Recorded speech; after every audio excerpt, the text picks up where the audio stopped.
Kumakain ka rin ba ng kangkong? Kung kumakain ka nito, dapat mo munang mapanood ang video na ito. Marami ang hindi nakakaalam sa kakayahan at benepisyo ng kangkong. Kaya naman, binabaliwala ito ng iba.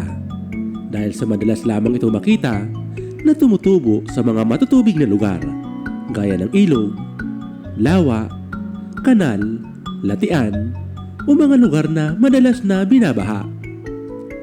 Maaaring lutuin ang kangkong sa mga recipe gaya ng adobo, panghalo sa sinigang, ginisa, at kangkong salad.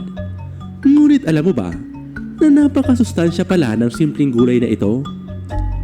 Sagana ang kangkong sa vitamin A at C, vitamin B complex, at vitamin K. Mayaman din ito sa mga mineral gaya ng iron, calcium, potassium, at magnesium. Naglalaman din ito ng fiber at antioxidants. Kaya naman kung kumakain ka nito, narito ang mga benepisyo na maaaring maidulot sa iyo ng pagkain ng kangkong. Ang kangkong ay mayroong anti-diabetic na katangian. Ayon sa ilang mga pag-aaral, ang regular na pagkain ng kangkong ay nakakatulong sa paglaban sa diabetes. Ang kangkong ay may mga sangkap na nakaka-absorb ng sobrang asukal sa dugo. Ito ay ginagamit din bilang panggamot sa mga buntis na may diabetes. Nakakatulong ito na mapababa ang cholesterol level. Ang kangkong ay may mataas na fiber content na nakakatulong sa pagpapababa ng cholesterol level sa katawan. Kaya naman, kapag madalas kang kumakain ng kangkong, nakakatulong ito upang mapababa ang antas ng iyong cholesterol. Mabuti ito upang makaiwas sa mga sakit sa puso at pagtaas ng blood pressure. Ang kangkong ay panlaban sa anemia. Ang kangkong ay mayaman din sa iron na kailangan ng katawan para gumawa ng hemoglobin o red blood cells. Ang hemoglobin ay nagdadala ng oxygen sa buong katawan. Kaya naman, ang kangkong ay makakatulong sa mga taong may anemia o kulang sa dugo. Ito ay maganda rin para sa mga buntis na kailangan ng maraming iron. Nakakatulong ang pagkain ng kangkong upang makaiwas sa ilang uri ng cancer. Ang kangkong ay punong-puno ng iba't ibang uri ng antioxidant na tamang-tama sa dieta bilang pang-iwas sa cancer. Ayon sa pag-aaral, ang benepisyo na naibibigay ng kangkong ay magandang pang-iwas sa colorectal cancer, stomach cancer, skin cancer, at breast cancer. Ang mga antioxidant na taglay ng kangkong ay kilalang lumalaban sa mga free radicals sa ating katawan. Pinipigilan din ito ang mga posibleng pagdami ng namumuong cancer cell at pinapalakas nito ang mga natural cells sa ating katawan. Ang kangkong ay mayroong anti-aging na katangian.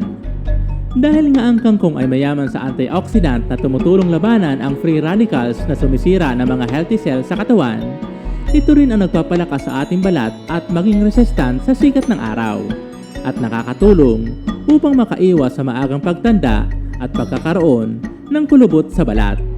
Ang pagkain ng kangkong ng madalas ay nakakatulong upang mapigilan ang maagang pagtanda ng balat. Nakakatulong ang regular na pagkain ng kangkong sa mga may problema sa atay.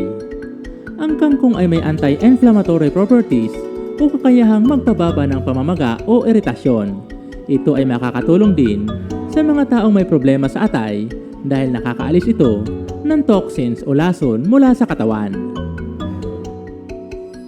Nakakatulong upang makaiwas sa constipation.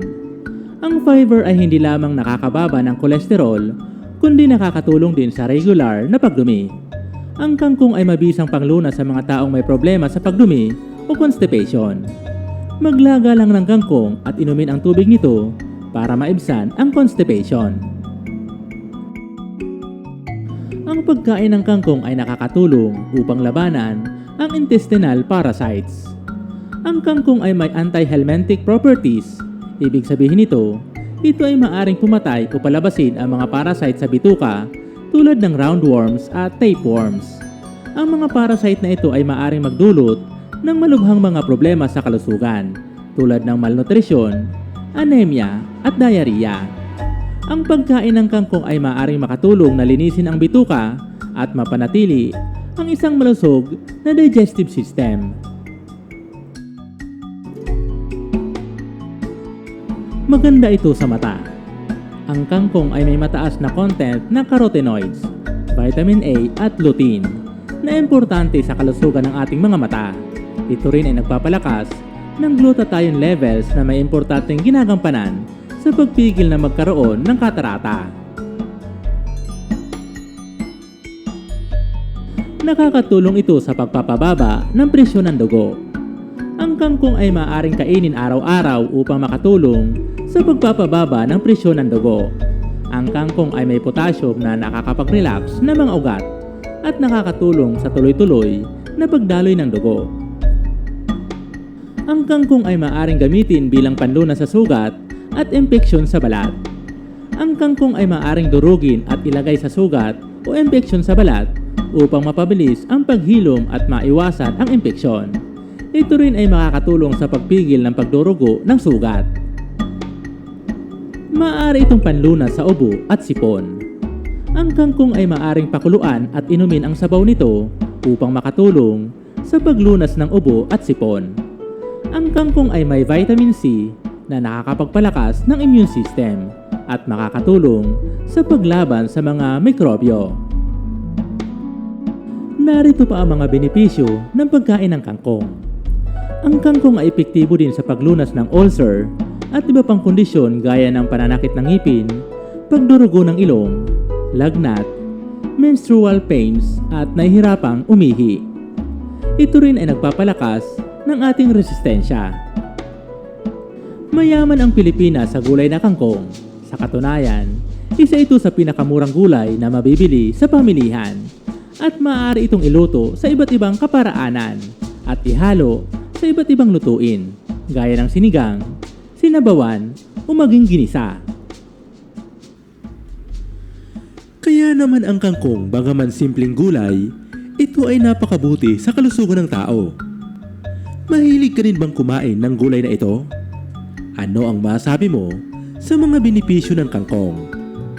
Ibahagi ang iyong opinion tungkol sa gulay na ito sa comment section at babasahin namin ito. Kung nagustuhan mo ang video na ito, ibahagi ito sa iba para madami pa ang makaalam tungkol dito. Ito pong muli si UCL. Maraming salamat po sa panonood. Hanggang sa muli po. God bless.